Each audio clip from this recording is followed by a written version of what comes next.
Nina manoa I ka lehua aloha, aloha ua tuahine.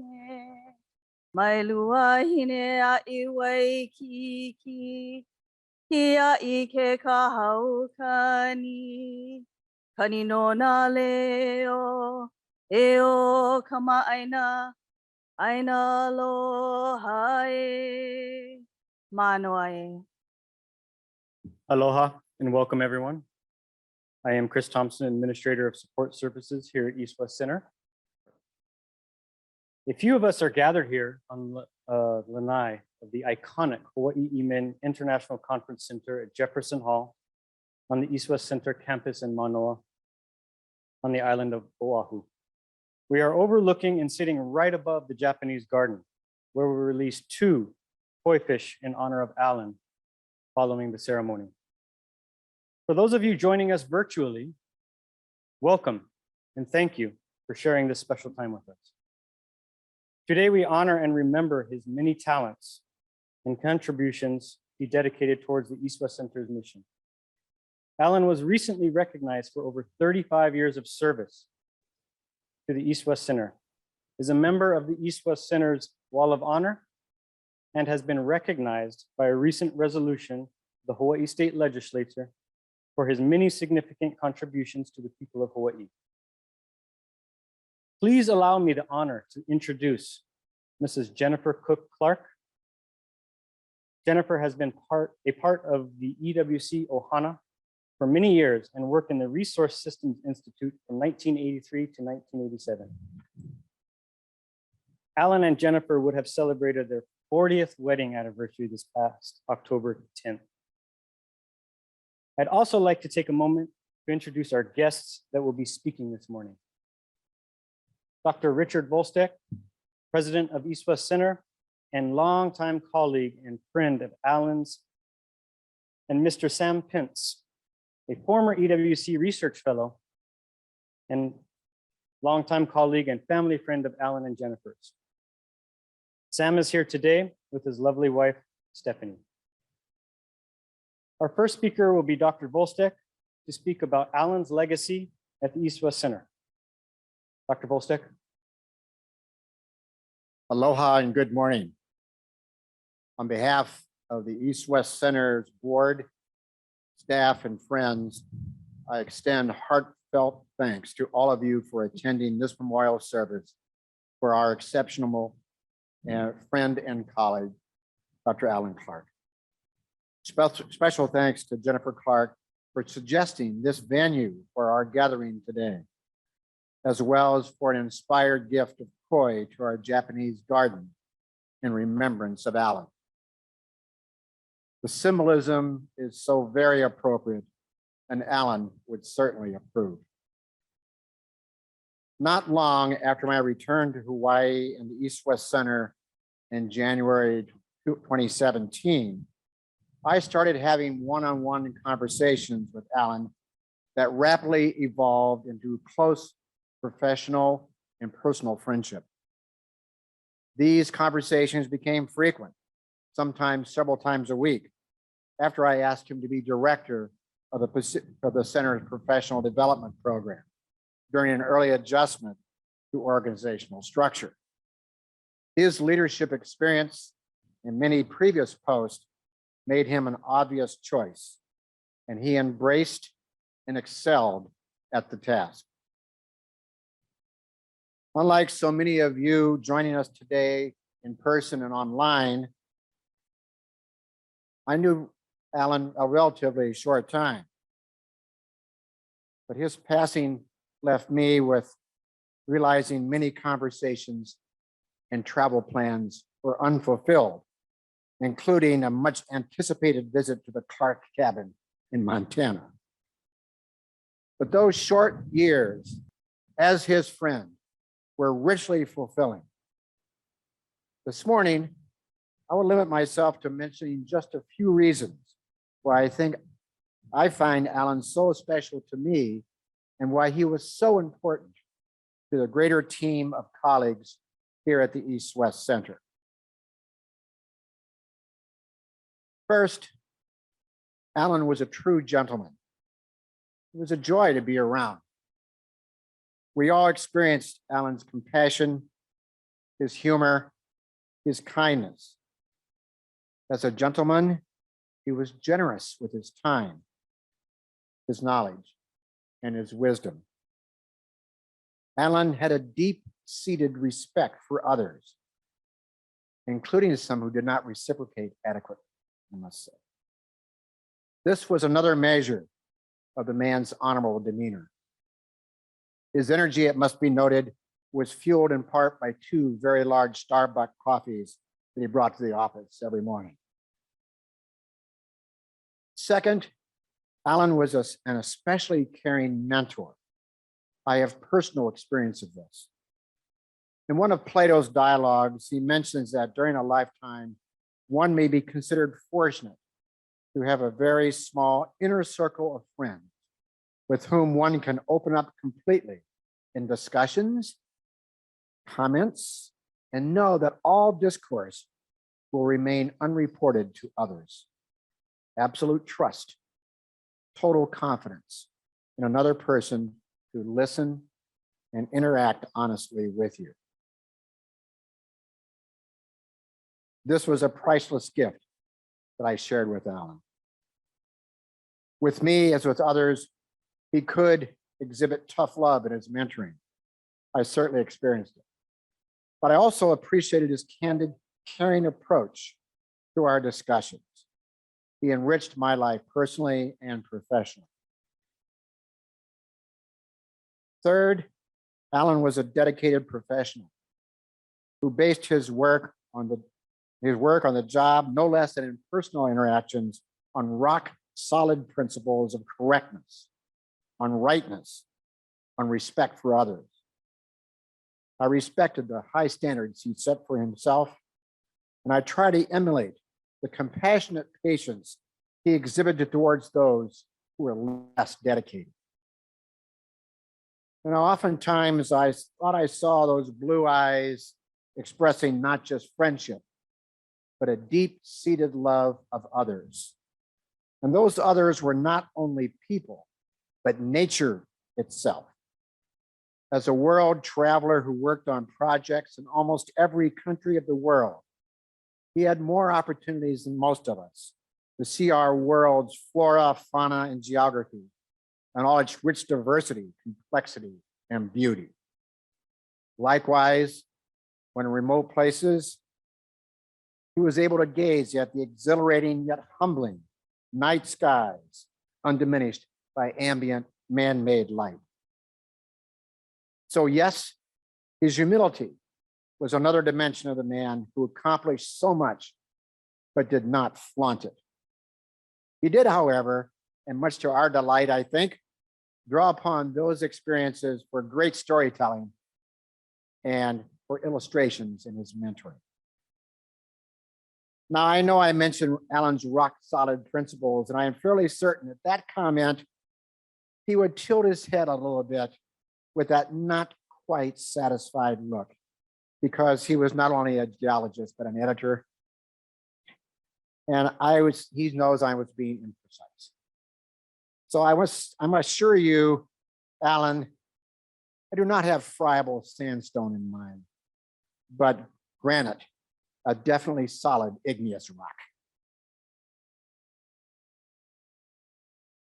Alan, for years, you have been my rock in so many ways, and I miss you so very much. And in closing, on behalf of the East-West Center and myself, I again extend sincere condolences to Alan's family, and especially to Jennifer, who daily shared her life with the center, working with and supporting Alan in all his endeavors. Both of you help make the East-West Center a better place by your dedication to our long-standing mission of service to people and institutions across the United States and the Asia Pacific.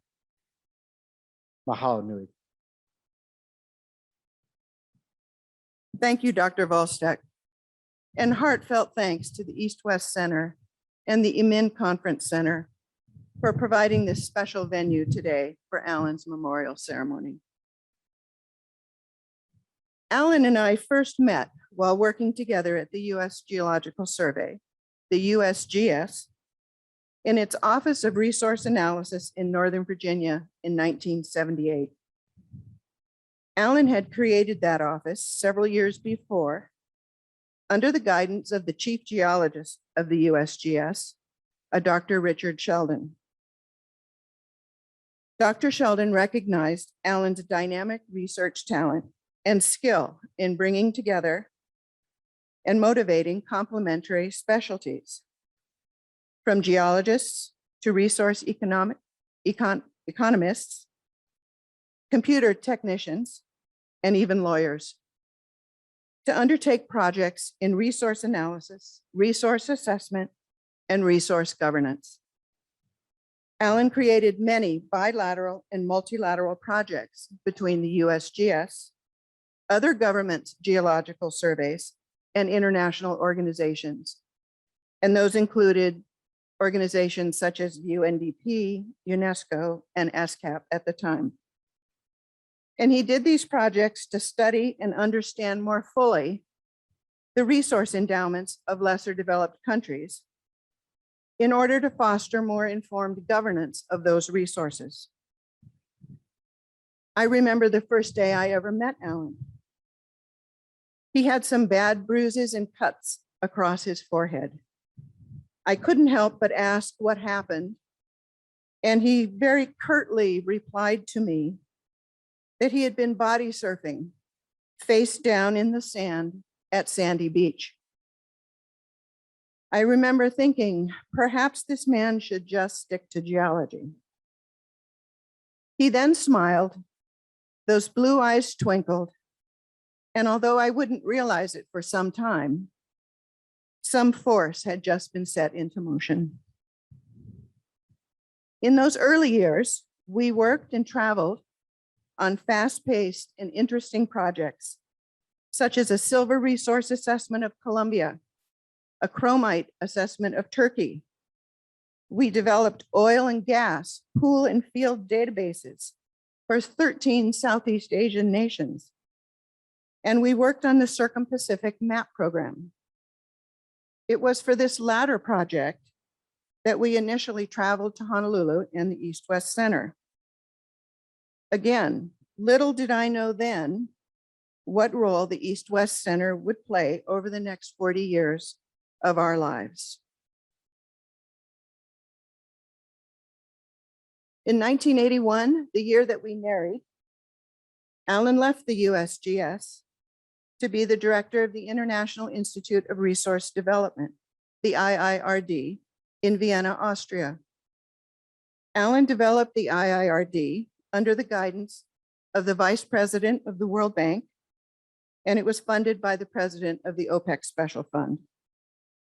I had stayed at the USGS, and over those 2 years, we were not content being apart. During that time, however, Dr. Sheldon, who Alan had worked for at the USGS, was now retired, and he was working here at the East-West Center for Dr. Harrison Brown, the Nobel Prize winner and the first director of the Resource Systems Institute here.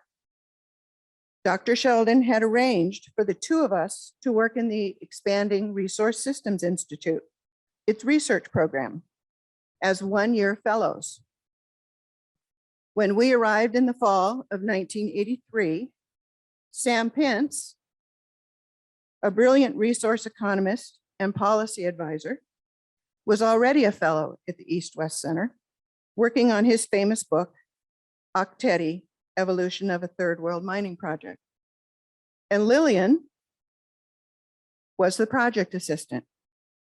It was a crazy, busy time, but it was exciting and productive work. After that, Alan and Lil were common threads over the almost 40 years of Alan's research career here at the center. The projects and programs evolved over time, and Alan worked with many different research fellows, visiting researchers, and students over the years. Aside from Alan's research itself, his relationship with junior researchers and students was one of his greatest fortes. He was very proud that every junior researcher or student that he worked with always left with a published paper, something forever on a resume as a career achievement. Alan believed that such tangible results were so important, as it involved more than just participating in the research. It required developing the ability to close, as he would say. He also supported and encouraged community interest in the topics of his research and science in general. This took various forms over the years, from trips to elementary and secondary schools to display and explain the dinosaur eggs and fossils he had found, to speaking to community leaders and business roundtables about Asia-Pacific resource issues, disaster management, and climate change. He employed his ready sense of humor, talking story, and there were always so many stories of his unique and fascinating experiences, and always his sunny and infectious optimism. There are a few other highlights of Alan's career that I'd like to quickly mention that some of you may not be aware of. He was part of the US Geological Survey's team that undertook an analysis of the Apollo moon rocks that were brought back by the astronauts to Earth. Can you imagine a more exciting project for a geologist than that? While at the East-West Center, he was an author and editor of something called the Madang Guidelines, which were formulated to assist nations of the international community in the formulation of effective policy and legislation for offshore mineral development. He was also a co-author of the Berlin Guidelines, which were formulated to assist mining companies, governments, and other stakeholders involved in mining projects that had the potential to adversely affect local communities. The guidelines incorporated goals for safeguarding and benefiting host communities. This was in particular a milestone for Alan in his career, as this incorporated the important social and cultural dimension into the mineral development field, and which continued to be a focus for his disaster management and climate change research thereafter. Most spectacularly, he found the ultimate buried treasure and achieved a lifelong childhood dream. He found fossilized dinosaur eggs in Mongolia's Gobi Desert during a project advising the Mongolian government on mineral development and governance issues.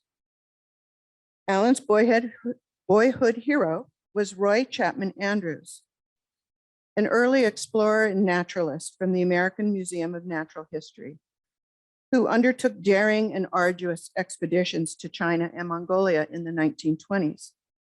And he famously found some of the first fossilized dinosaur eggs. Mr. Andrews had published books on his exploits for both children and adults. Alan was truly a testament to the power of a story read by a child. Next, as Alan began to diversify his professional work during the early 2000s, he delved into topics of great international concern after the Indonesian tsunami and its tragic toll. He started working on disaster management and climate change issues.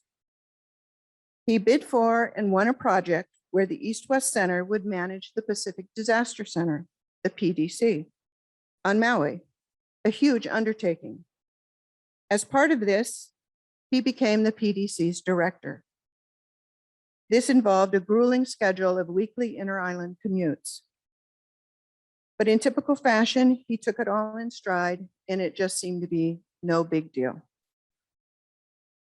Alan also loved cooperative research and was proud to co-author his last book with Dr. Mika Shimizu of Kyoto University, entitled Nexus of Resilience and Public Policy in a Modern Risk Society. He was gratified that it was so well received by the international disaster management community at a conference in Iceland that he, I, and Dr. Shimizu attended. That book contained one of his favorite quotes and something he fervently believed. The significant problems we have cannot be solved at the same level of thinking with which we created them. Albert Einstein was the author of that. Alan consistently pushed the boundaries of his thinking and that of others around him. In 2017, Alan became the director of the Center's Professional Development Program, the PDP. As Dr. Volstek has already spoken some about this, I'm not going to add more, except to say that Alan appreciated the opportunity to work closely with the president, and I'm gratified that they created such a personal and professional bond. Also, by that time, Alan had also become aware that he was one of the elder voices of the East-West Center's institutional memory, and that was something he took very seriously. Through it all, first and foremost, Alan was a loving and supportive husband, a generous son, a father, grandfather, great-grandfather, 3 times over as of early May, brother, uncle, and godfather. He also loved and took great joy in caring for our 3 dogs. Finally, I'd like to note that an untitled poem by Alan appears in the program. It reflects Alan's philosophy of the world and his place in it. He likens himself to a single raindrop that, despite its size, can create great change over time. I'd like to now introduce our next speaker, William Sam Pintz. After Sam left the center, he became special advisor to Hawaiian Electric Company's executive vice president, Robbie Alm. Sam's most recent book, Clean Energy from the Earth, Wind, and Sun, was published in 2017 and deals with the complex issues surrounding the implementation of Hawaii's Clean Energy Initiative. It is a fascinating book. Also, periodically, Alan and I continued to work with Sam over the years. For example, we all worked together in Laos between 1994 and 1997 on a large institutional strengthening project funded by ESCAP for the Lao PDR's Department of Mines. Sam also has worked with me several times on IFC and World Bank projects between 2011 and 2016 to reform the Lao PDR's mineral regulatory regime.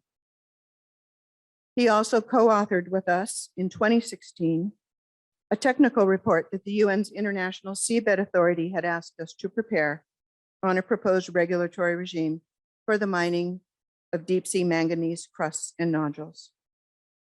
Sam and his wife, Stephanie, have been great friends of ours ever since our mutual time at the East-West Center, and I'm grateful for their immense kindness towards me, especially since Alan's passing. Sam? I've been called many things in my life, but never brilliant. So I appreciate that. I knew Alan for almost 40 years. We met here at the East-West Center, as Jennifer suggested, and our common interest in developing countries, in the impact of mineral development on developing countries, led us to many professional and many personal missions. I'd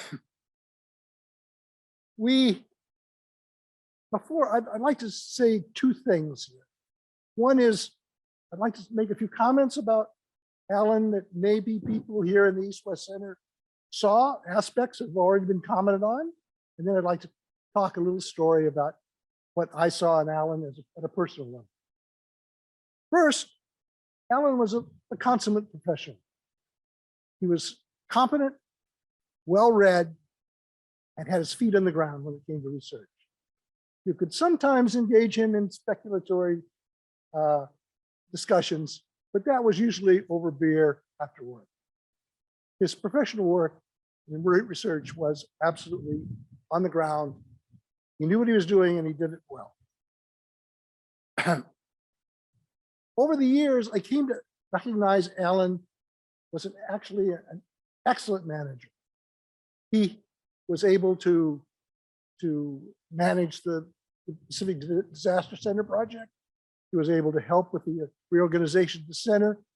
And in an organization like the East West Center, where research is loose and these kind of management skills are not often or easily recognized. But Alan clearly had them and was often called on to use them. Alan was a fundraiser.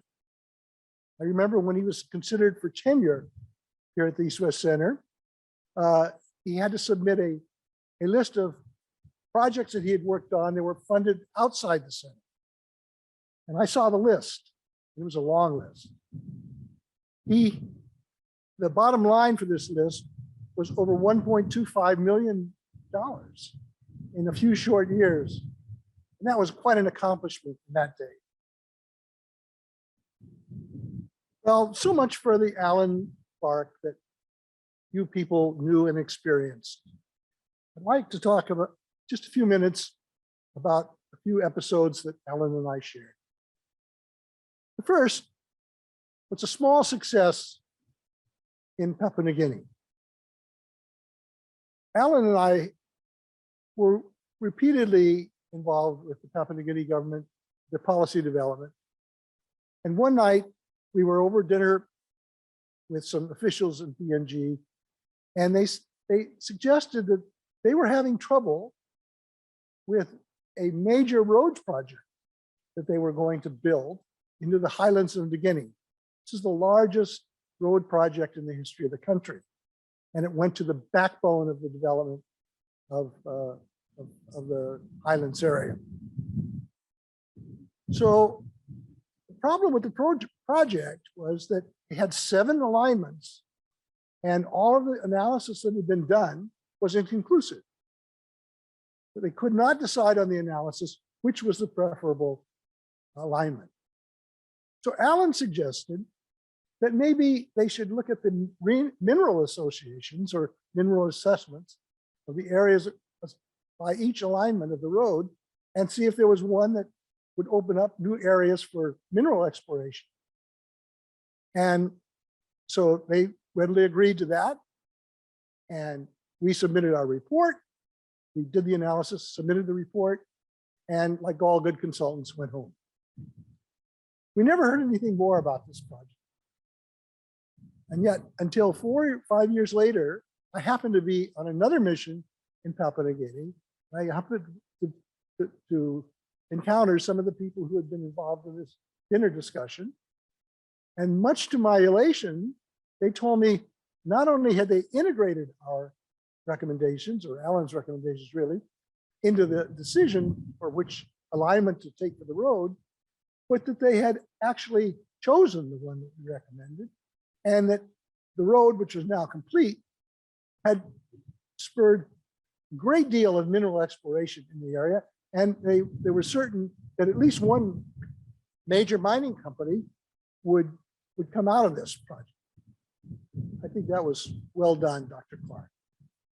He was instrumental in bringing about that decision that led directly to a major development in the country. The second story, which is entirely different, but illustrates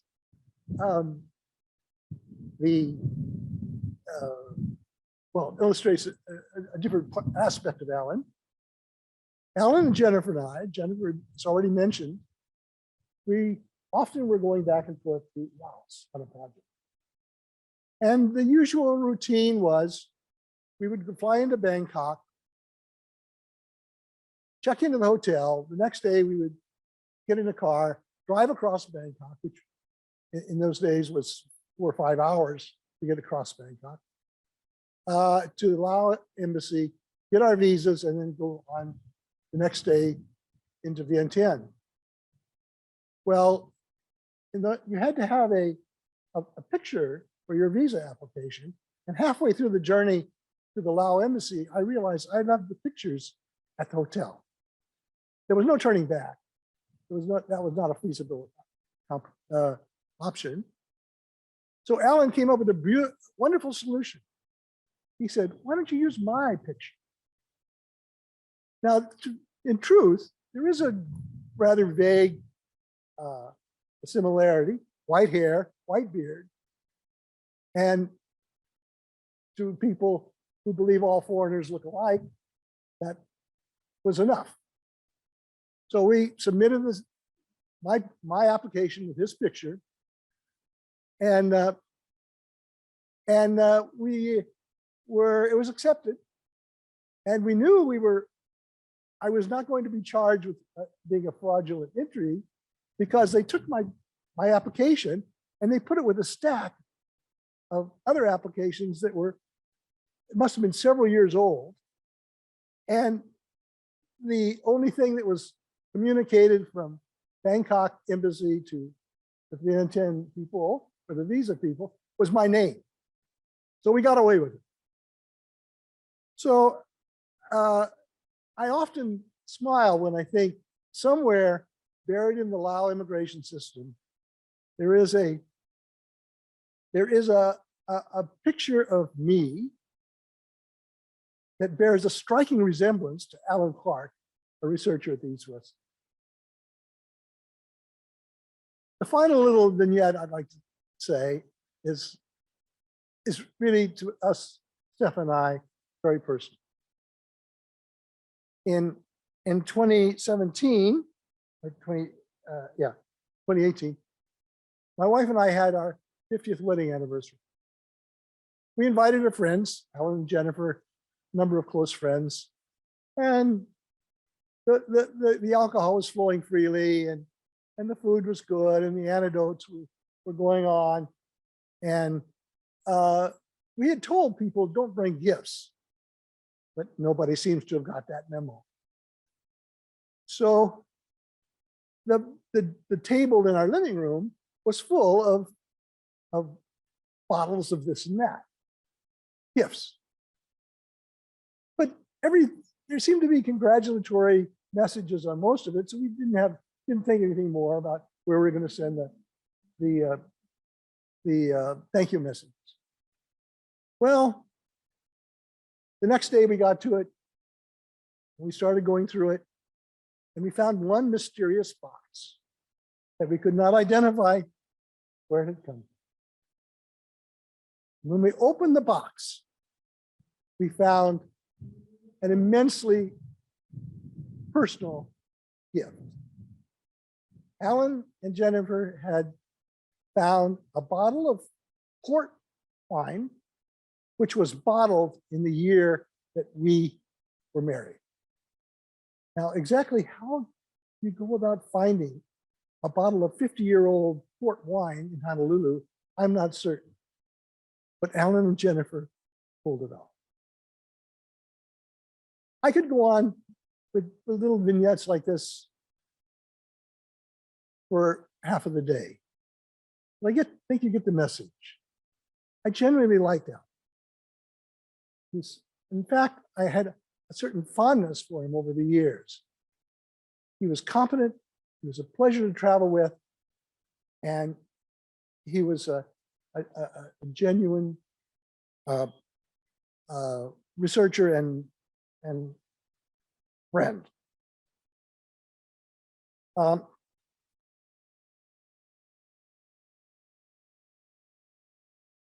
I'm deeply saddened by his passing, but I realize that what's left behind is a treasury of great moments that I had with him. And I will never forget him and the things that accomplished together, but mostly his personality and his perseverance as a friend.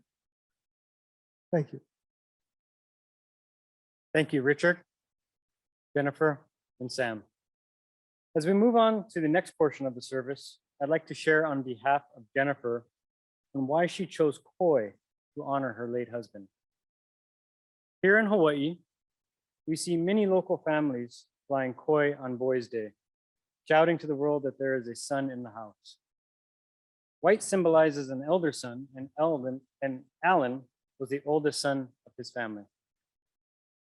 He was also one of the older male staff of our East West Center family. Hence, Alan can be considered an elder son of East West Center. White Koi represents strength of character to achieve ambitions. It took an adventurous spirit and strength of character for Alan to leave his family and friends in Iowa to work in the many geographically diverse areas across the globe, ending up here in Honolulu, where he built a worldwide network of friends, coworkers, students he mentored, and colleagues. Koi can swim upstream against strong currents and represent perseverance in the face of adversity.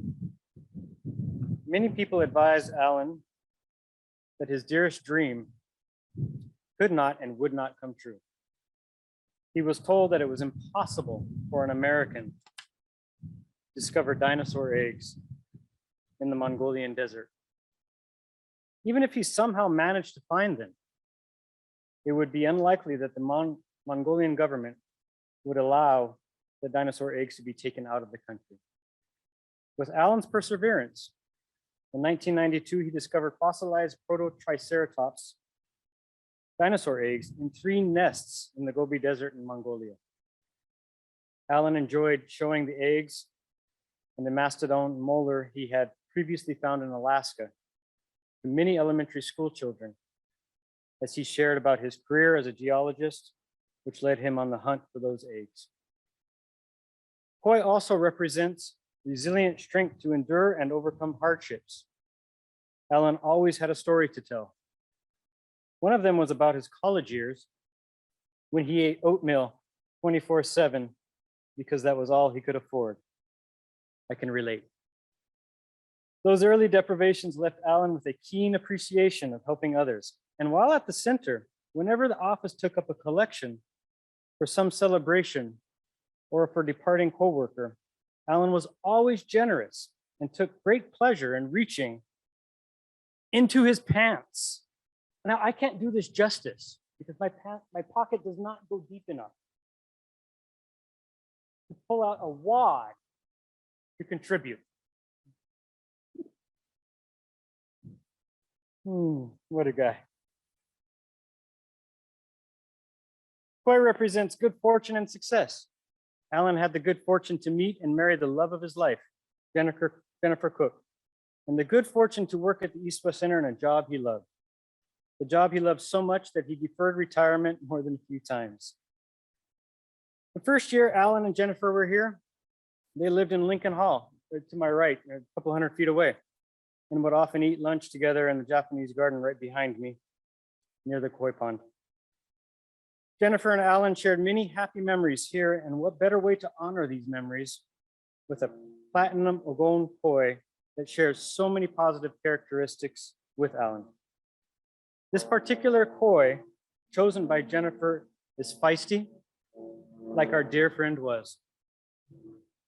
It jumped out of the net twice while Jennifer and Lillian were viewing her. We all know Alan had high standards for his work and held others to these high standards. He was never content merely to be caught in the net. And rarely did he ever go with the flow. Like the koi, Alan swam upstream against the current and always did things the way he believed it should be done. With that said, I'd like to move our attention to the Japanese gardens, where our koi crew will release the koi. Before we release the koi, I would like to call upon Mr. Bronson Silva. Bronson is a former employee of the East West Center and worked in our education program and housing offices. An education program was right down the hall from Alan's office. We are honored to have him join us today to perform this blessing.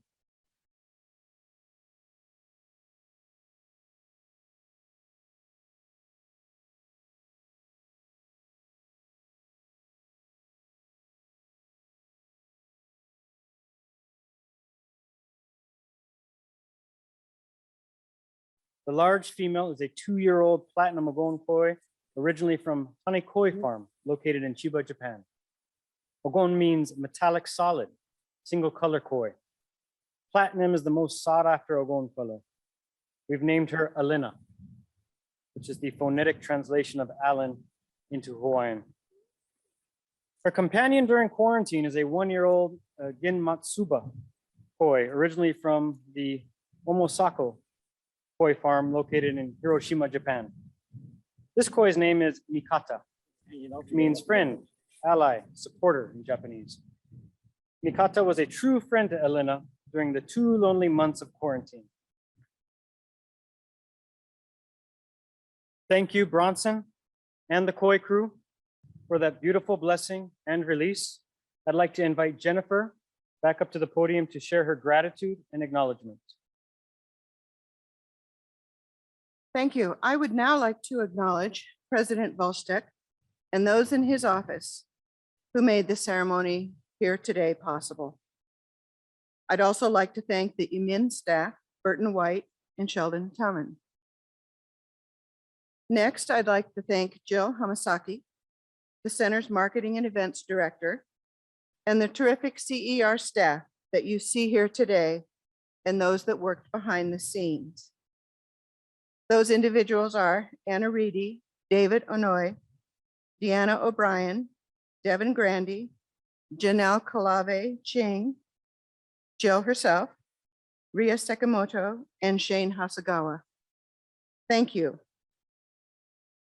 I'd also like to especially acknowledge Lillian Shimoda, Cynthia Yamani, and Saw Thin.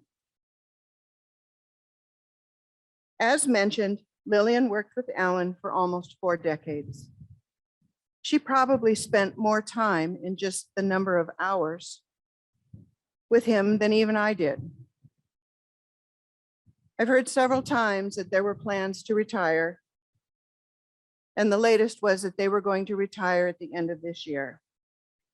However, we've all heard those stories before.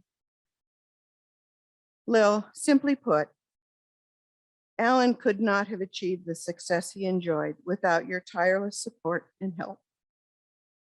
He and I both thank you. Cynthia and Saw, Alan often told me how much he enjoyed working with both of you. He enjoyed the time he spent, and he was always amazed at how efficient the PDP front office had become due to both of your tireless efforts. Thank you. Next, I'd like to acknowledge the koi crew, as they are now affectionately called, for their hard work, constant monitoring, and care of the new koi that were just released. The new koi required quarantine over the past 2 months and was not an easy task. And it's going to involve continued care and maintenance that will be required for both these koi and for the ponds. So I'd like to extend our heartfelt mahalos to Chris Thompson, our splendid MC today, and the center's facilities manager. Jeff Ho, the center's assistant facilities manager, Reynold Belentek, maintenance assistant, and from Armstrong, the splendid Andy Antonio, Tyler Sugimoto, and Abimel Navedo. Thank you all, gentlemen. You've done a marvelous job. Finally, I'd like to acknowledge the Kodama Koi Farm for its generous donation of the companion koi, the yearling Jin Matsuba. I'd also like to acknowledge our chanters today. Thank you so much. Lori Concepcion and Bronson Silva. Alan would have been so pleased because he knew both of you, and I think he would have been delighted that you were here today. I'd like to thank all of you again who assisted in making today's ceremony such a special event. Thank you. Chris. Thank you, Jennifer. I'd like to call back Bronson Silva to close this service with a prayer. Bronson. Mahalo, Chris, and mahalo everyone for joining us today. Before we get into the pule, I just wanted to acknowledge the chant that Lori Concepcion had chanted earlier. And as you can see, there's the ua, the rain of Manoa, ka ua tuahine, blessing us today. And it's an interesting story. You know, Alan loved stories, right? He would constantly bring up stories. And it's good to hear, Jennifer, your side of some of the stories as well, because I'm certain that there's some differences there. But, you know, Kaua Tuahine, when it rains, it's in fond remembrance of someone very close to you, to all of us. Today, it's Alan. Tomorrow, it'll be someone else. But it is certainly a blessing to see this rain join us today. And with that, if everybody is willing and able, I would like everyone to stand and bow our heads as we pule, we pray. Eke kua manaloa. Mahalo for blessing us with the life of Alan Clark. Mahalo for blessing the East-West Center with over 40 years of his life and legacy. As we go forth from this place, I would like to bless everybody and keep your prayers and thoughts with Alan's loving wife, Jennifer, and his ohana, his friends, his longtime colleagues. And also, let us never forget the hope of all mankind to live forever with Keakua in his kingdom. And above all else, may we be kupa'a, steadfast in our virtues and our morals, ha'aha'a, humble in all our dealings, and also show love, ke aloha, the most important value of all, to our fellow man, to this aina that we call home. And with that, when we go forth, remember Alan dearly, but there's much work to continue at the East-West Center to carry on his legacy. Makainoa o Yesu Christo. Amene, amene, amene. Mahalo everybody for joining us today. Thank you, Bronson. This concludes our service in honor of Alan. Thank you, friends and colleagues, for joining us today. Alan was a remarkable professional, a kind man with a great sense of humor. He was a credit to his profession and to the East-West Center. We're all better for having known him and having the privilege of working with him over so many years. We miss him dearly, but his legacy lives on.